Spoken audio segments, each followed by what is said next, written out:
So again, good morning, everyone. Thank you for joining us in our virtual Florida Community Mindfulness Meditation Hall here on Nebraska Avenue in Tampa, Florida.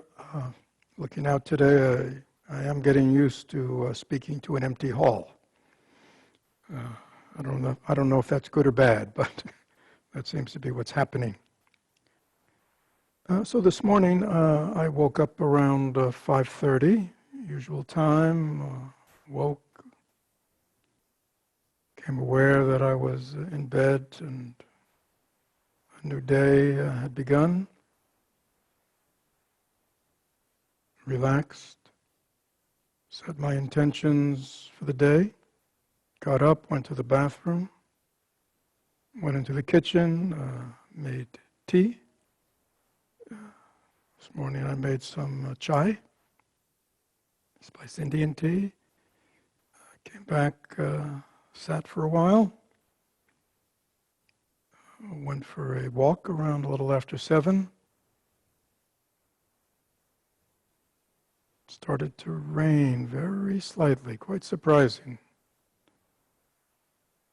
And it sort of, I guess the word is drizzled very sweetly. For most of the walk, it was quite nice. I came back, showered and shaved, had some breakfast.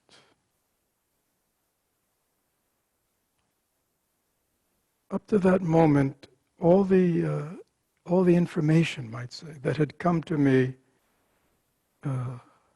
had come from my 5 senses: seeing, hearing, smelling, tasting, and touching, as well as my thoughts. Were in relationship to what I was experiencing directly in front of me.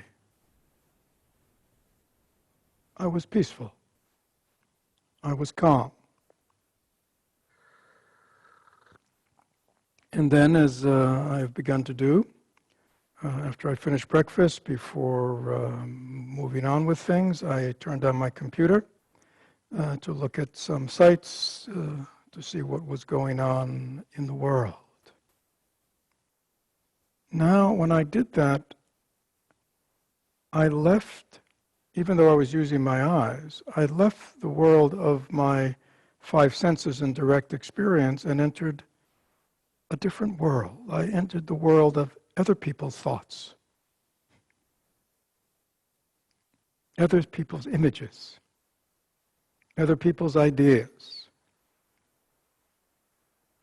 And in the same way that each of us filter our own experience, I entered a world that was totally being filtered by others' experience, picking and choosing not only what to present, but how they packaged it, how they headlined it, how they wrote about it.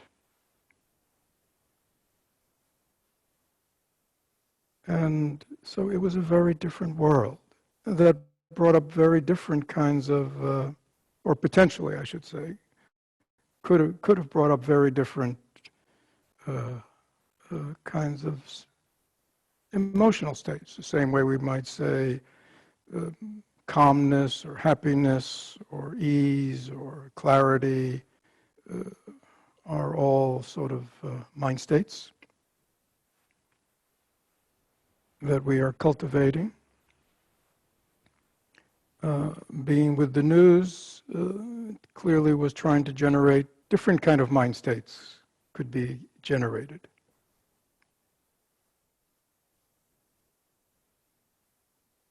And as I said last week, it really depends a lot on who we are historically. If we have been historically a worrier, somebody with anxiety of one degree or another, a lot of fear, we will read the news in that way, generating that kind of mind state. If historically we tend to the side of kind of blue, sadness, despair, we would read it that way. If it was historically angry, irritation, anger, rage, we might color it that way, or a mixture of the two. Now, some of you might be wondering, perhaps if you listened last week, you might think, isn't this what Fred said last week? Did I sort of Have I, is this a recorded talk? No. I am just like you. We have the reality of our moment-to-moment life that's unfolding in front of us. And then we have the reality, so-called, that is presented us from others. Historically, that usually was other people, but now, people we knew or something. But, in these last decades or century, more and more, it's people we don't even know, picking and choosing images and words.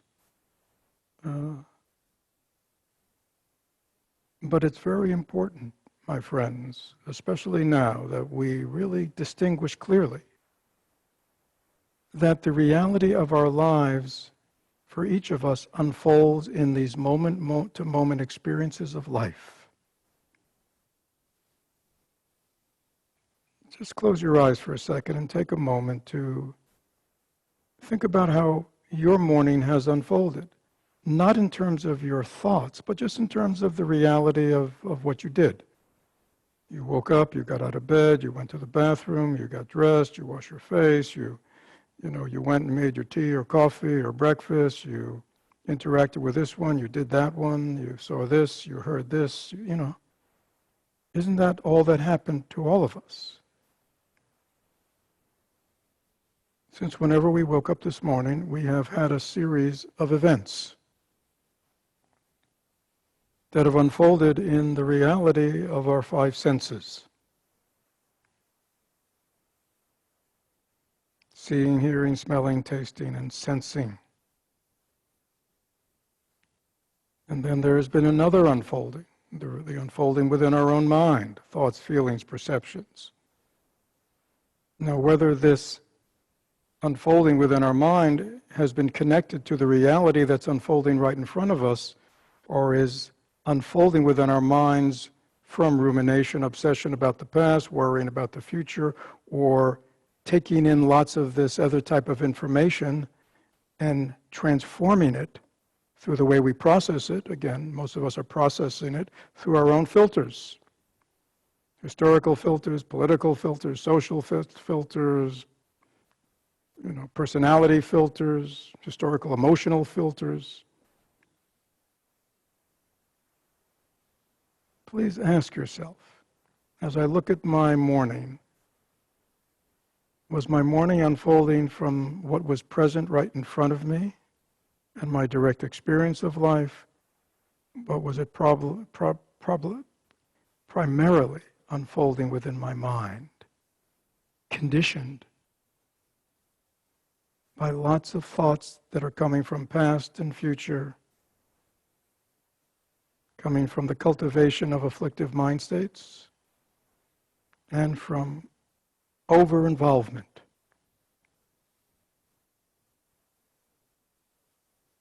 in gathering information from external sources. Please just reflect on that for a moment. This is important.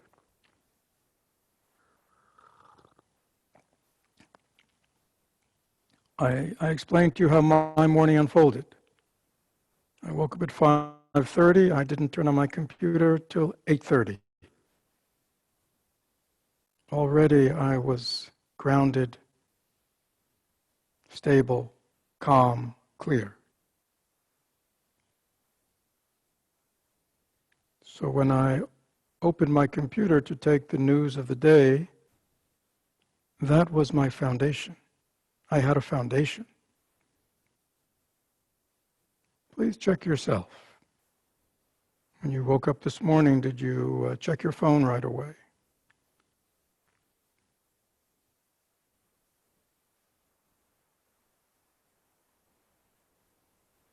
Did you check your email, your text? Did you check the news? How did your morning unfold? What were you cultivating?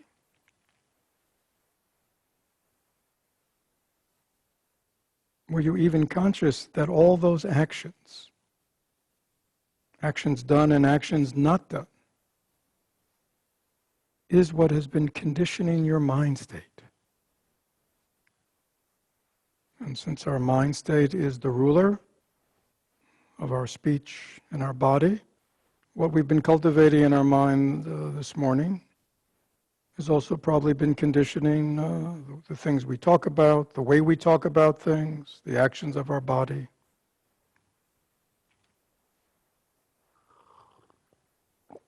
Please take a moment just to self-reflect. This is important.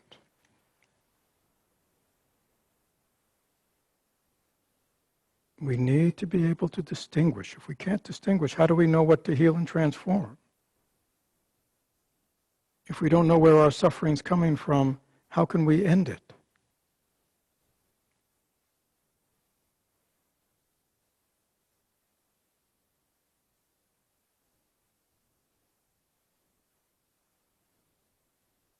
The Buddha's Dharma is about understanding the nature of reality. When we understand the nature of reality, then we can act with intelligence, make wise choices.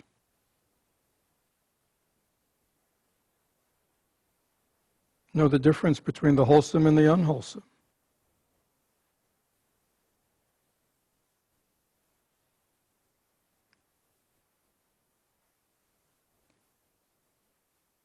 You know, the Buddha taught the Dharma, his original Dharma, 2,600 years ago.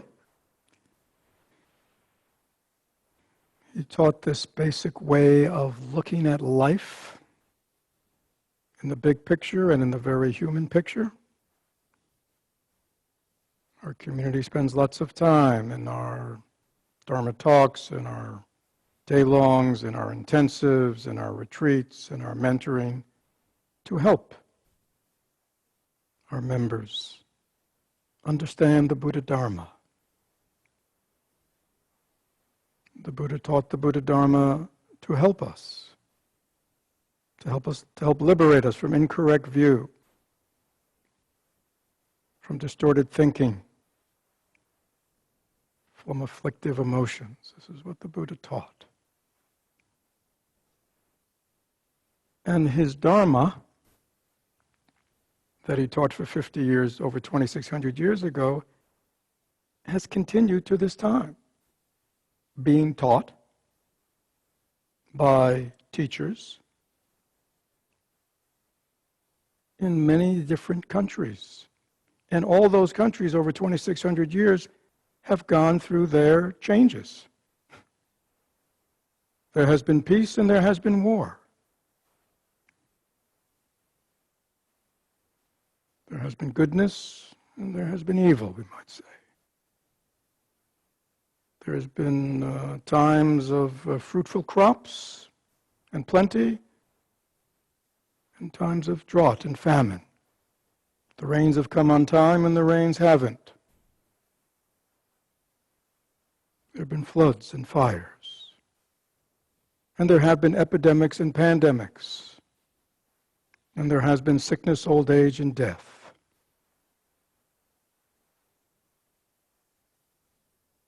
So the Buddha's Dharma has always been taught in the context of life as it is.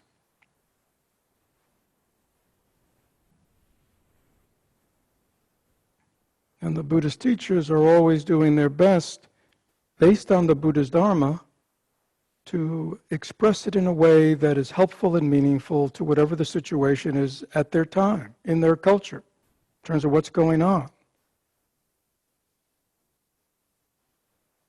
This has not changed. We are not at the end of history yet.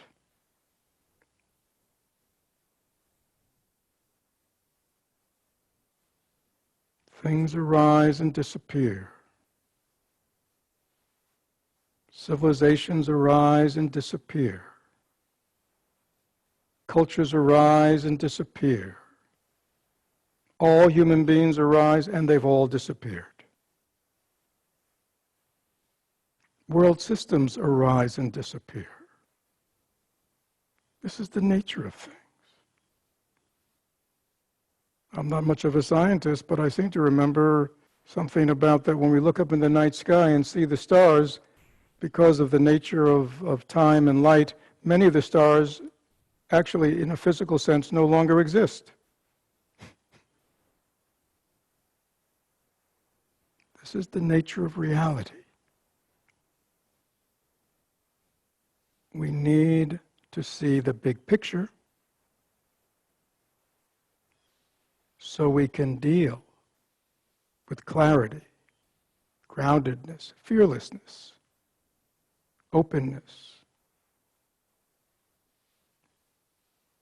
to whatever reality we are dealing with, including right now with the coronavirus, the virus, the sequestering, the changes in lifestyle, the economic fallout. This is an unfolding situation that is unfolding within the context of the world and its history and its causes and conditions.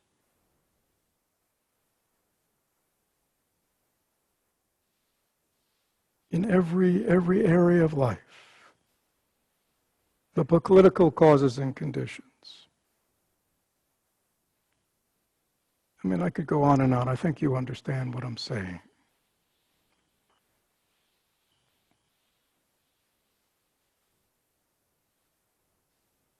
So certainly, we, on a common sense practical level, as human beings in a society, in a community, we respond to things as they are, and so we're responding to the unfolding of this pandemic within our communities, within our country, within the world. In the same way, for those of us who live in Florida, we live with hurricanes.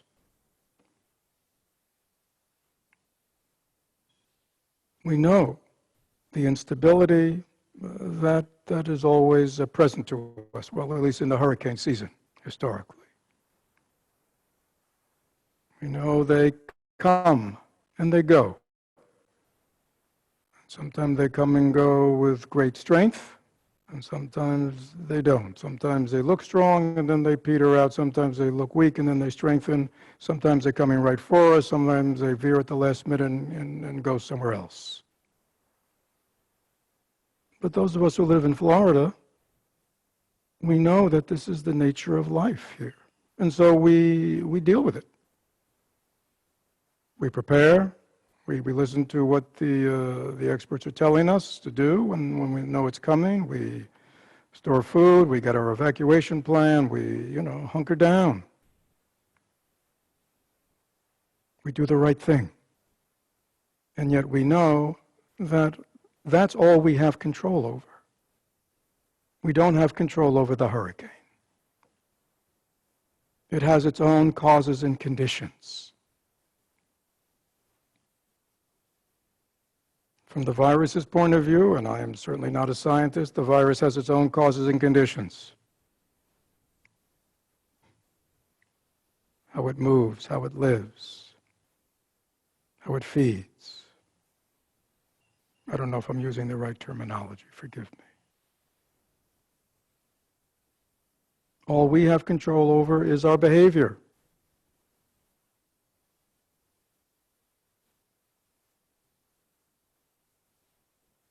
But our behavior, our actions, are unfolding within the context of this virus that is moving the way it moves.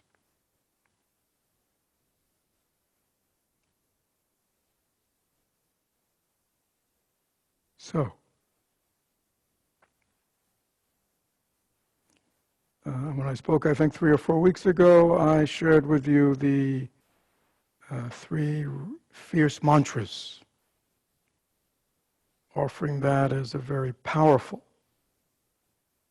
practice for these unstable, unknowing times. When I spoke here last week, I focused on the 5 remembrances, these ancient teachings that remind us of the impermanence, instability of the world, and especially in the case of the 5 remembrances of our own body.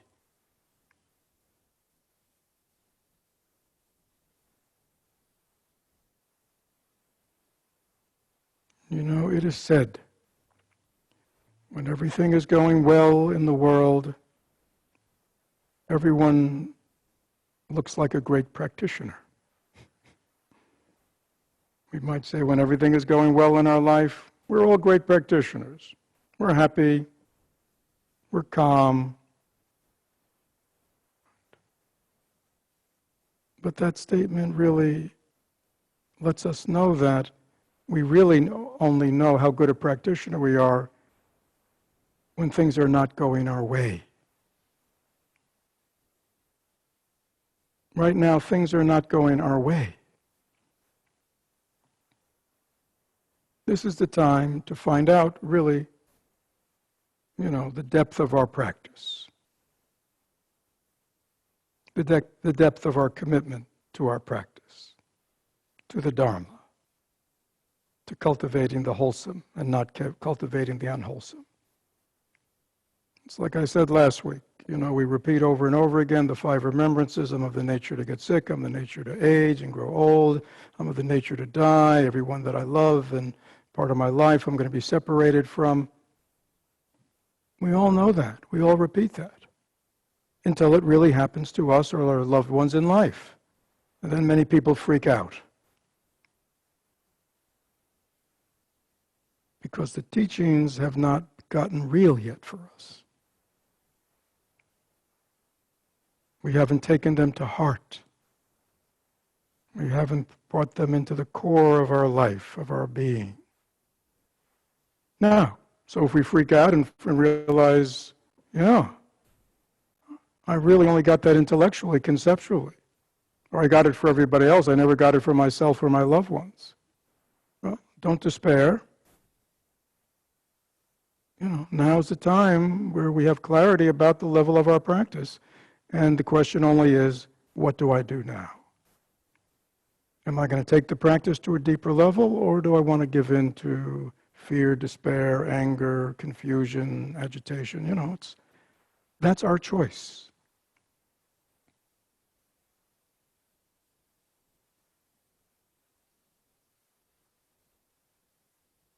In the same way, in this pandemic, in terms of what's happened already, and it seems like what's going to be unfolding over the coming days, weeks, months, we don't know what the effects are going to be. This is a test. I always say to people, if we want to know how our Dharma is doing, how our practice is doing, real life is the test. It's wonderful that we have retreats, and it's wonderful that we have intensives, and it's wonderful that we study. It's wonderful that we can talk it. But life is the test. And we are being tested as individuals, as a sangha, as a community. The test is now. And if you see your habitual mind states resurfacing, fear, anxiety, worry, anger, irritation, despair, sadness, here it is. With this sequestering and being at home more, or being at home most of the time now for many people, if we are fortunate enough, many people, either because they're in professions that are needed, or because, unfortunately, because they are poor, and they have to work, don't have the luxury of working from home. But many of us who are home, people are already reporting, they're aware of their habitual kind of either restless or boredom, that continuum that many people bounce around on. So all our stuff's going to come up. Many of us are around family members or friends or roommates that we often have a break from. Now we don't have a break. Stuff's going to come up. That's good.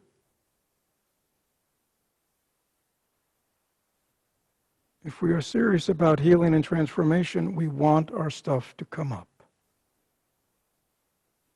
Because when it comes up, we now have an opportunity to see it, to be mindful of it, to decide whether it's wholesome or unwholesome, a mind state to be cultivated or not cultivated, strengthened, weakened, or transformed, or replaced.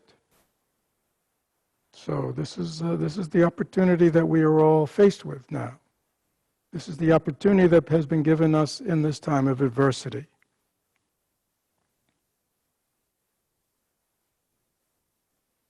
Please stop for a moment and just reflect on that. Is that the way you're seeing what's going on now? Is that the way you're seeing all the things that are arising in you now? And again, for many people, wholesome things are arising. That's always the other side of it. More aware of other people. More aware of other people's suffering. More aware that we're all in this together. It's like this shopping craziness. Many people are out there just grabbing as much stuff for themselves as they can. Hoarding, I think it's called. And often, the one person who's taking more than they need to hoard is affecting other people, that there may be nothing for them, or very little for them. Are we aware of that?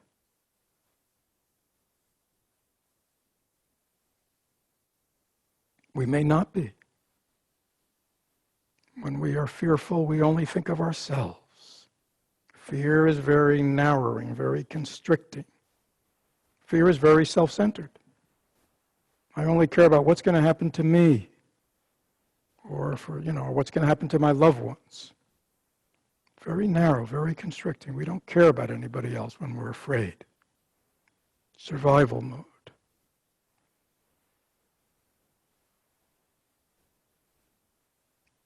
If you have a whole community, a whole culture, a whole country of everybody thinking that way, well, that's why I guess some people think that gun shops are an essential service to be kept open.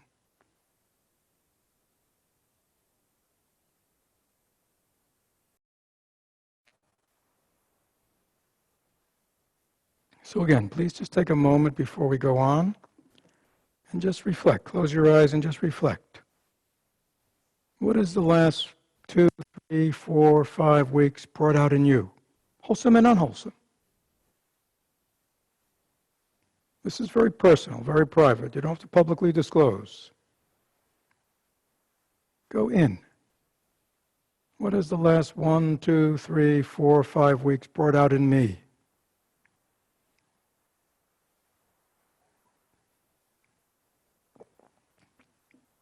Has it brought out my best or brought out my worst? Or brought out both? Alternating.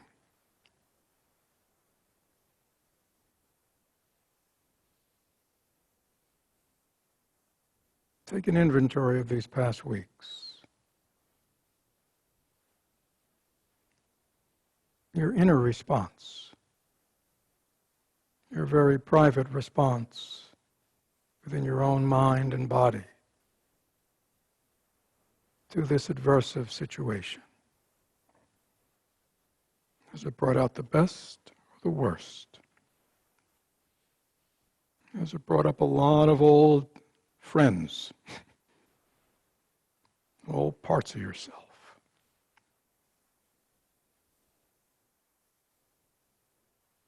Have some of them come roaring back, or maybe they've come back with just a moderate voice. But are they back?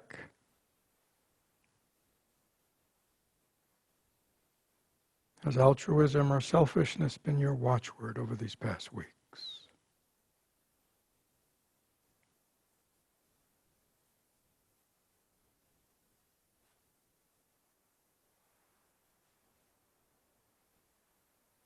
Are you really aware as you take this inventory of what of these mind states you would consider wholesome, beneficial, things that you want to cultivate. And by cultivating them, you feel good. You feel happy. You feel calm. You feel at ease. You feel loving. You feel open. You even feel safe, and which produce the opposite. Are you clear? Take a moment to get clear now.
As I said a little earlier, several weeks ago when I gave my first talk during the pandemic, I focused on the 3 fierce mantras.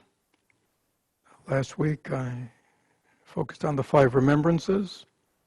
I offered them to the community to support their practice, to reflect on. I hope you've been doing that and using them in these past weeks. If I sit up here and talk blah, blah, blah Dharma, and everybody bows in and bows out, but nobody practices, then I'm really not helping. I'm here to be helpful. I'm here to offer this ageless Dharma medicine. We might not find a cure or a vaccine for this virus, but there is medicine for the epidemic of delusion and suffering of the mind.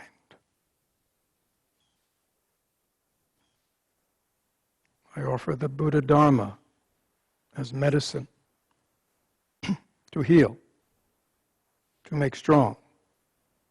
The same way people talk about, people are more prone to suffer, more negative effects from the virus if they already have a compromised immune system.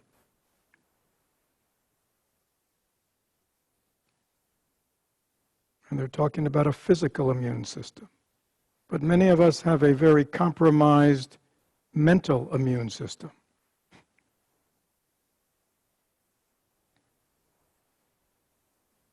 It too easily gets infected with disease-like mind states.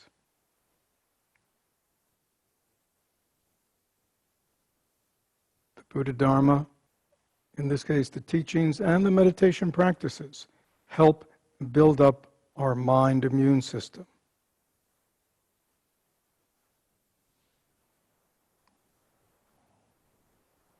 While many of us may not be carriers of the coronavirus, many of us in these past weeks have become carriers of this mind virus. Fortunately, there is medicine that we can take. You can start taking it today. I wanted to, and then I'll take some questions.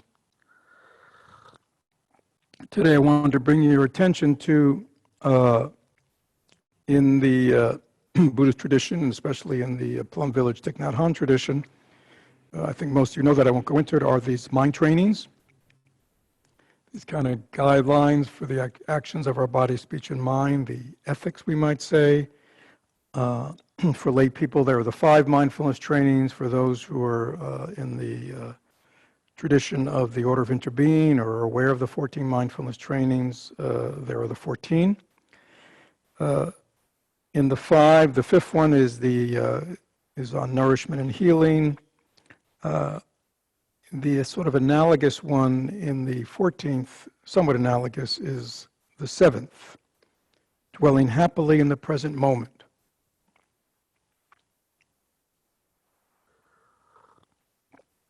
It reads,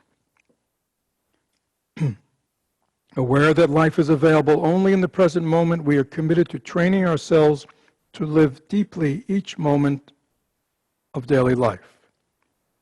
We will try not to lose ourselves in dispersion or to be carried away by regrets about the past, worries about the future, or craving, anger, or jealousy in the present.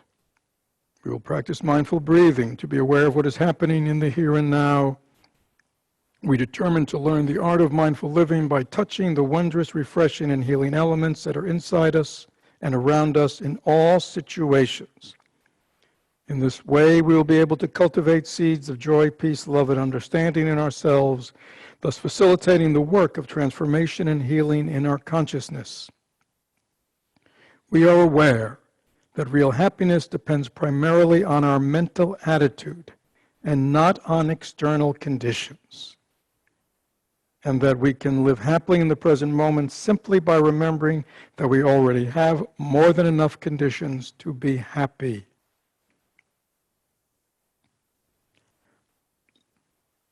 So I'm not going to read it again, but I will comment on it. But for those of you who have access, and everybody has access, if they don't have the books through the computer, these are the 14 mindfulness trainings. They're found on the Plum Village website, I'm sure in many other places, and I'm talking about the seventh.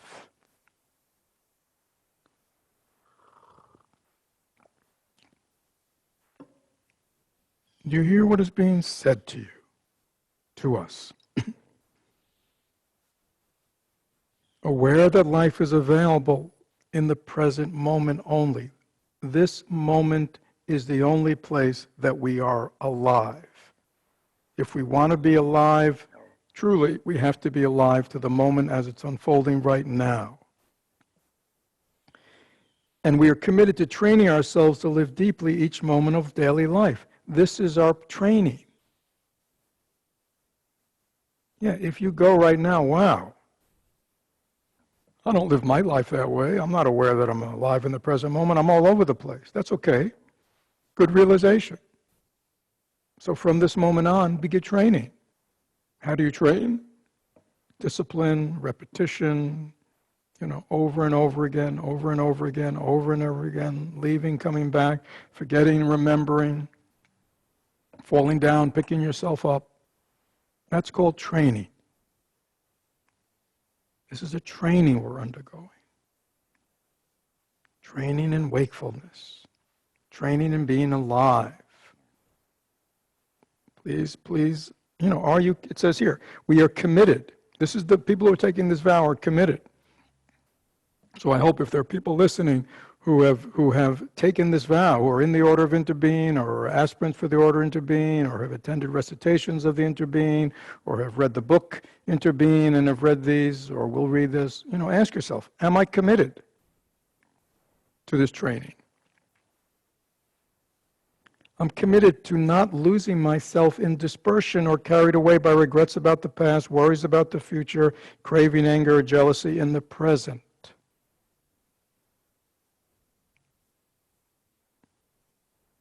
Ask yourself, am I aware that this is what I'm training in? Do I carry this awareness with me throughout the day?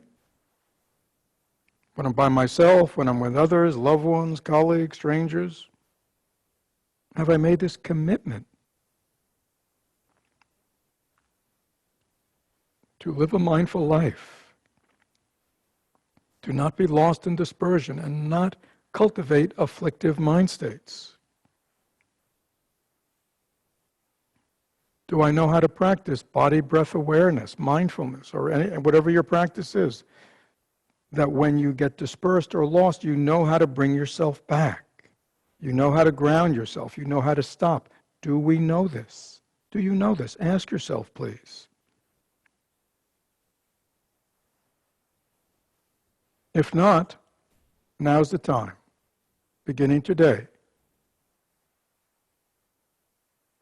This is our practice. Do I know how to stop? Even though an afflictive mind state, a train of thought, a worry, a drama, a hurt, or whatever it is, has arisen in my mind, am I aware of it? And am I committed to stopping? Stopping doesn't mean repressing. Stopping means not continuing to feed it. Do something. Hold it in awareness and mindfulness. Do something else. Provide an antidote or an alternative mind state. But to continue to cultivate these afflictive mind states is not the practice that is being suggested here. And again, if you hear these words and you realize, wow, my practice is weak, well, that's a good insight. You don't have to castigate yourself for a weak practice. It's just good to know if you have a weak practice. So, noticing I have a weak practice, I am committed today to strengthening it. At the end of the day, before I go to bed, I will evaluate how I did. In the morning when I wake up, I will recommit myself. That's how we practice, over and over. We determine to learn the art of mindful living by touching the wondrous, refreshing, and healing elements that are inside us, around us, in all situations. Cultivating seeds of joy, peace, love, understanding in ourselves, facilitating the work of transformation and healing in our consciousness. So when I, in terms of this, so what I shared with you, my morning, that's what I was doing.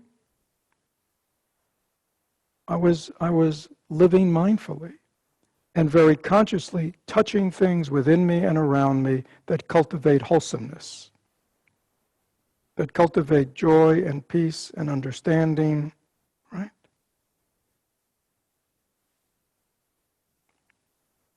I just wasn't chilling. If we are practitioners of mindful living, especially in the tradition of Thich Nhat Hanh, this is one of his key teachings about mindful living. We consciously know how to cultivate the wholesome. And if you've been spending these last days and weeks of your lifetime cultivating the unwholesome, this is not the path of mindful living. This is the path of suffering. Please take a moment to reflect on that. And again, you may look good in public. This is not about that. This is about in the privacy of your own mind.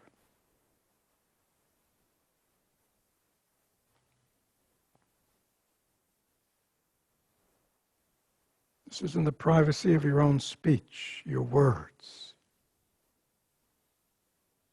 Because our words are ways that we cultivate in others the wholesome, the joyous, the good.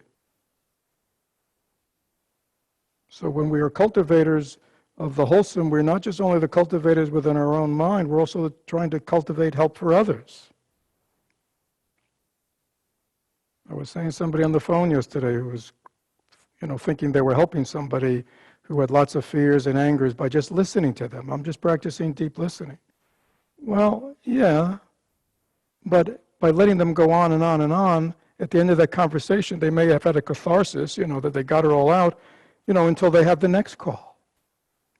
When we listen deeply to somebody just going on and on about affliction without in any way trying to help them,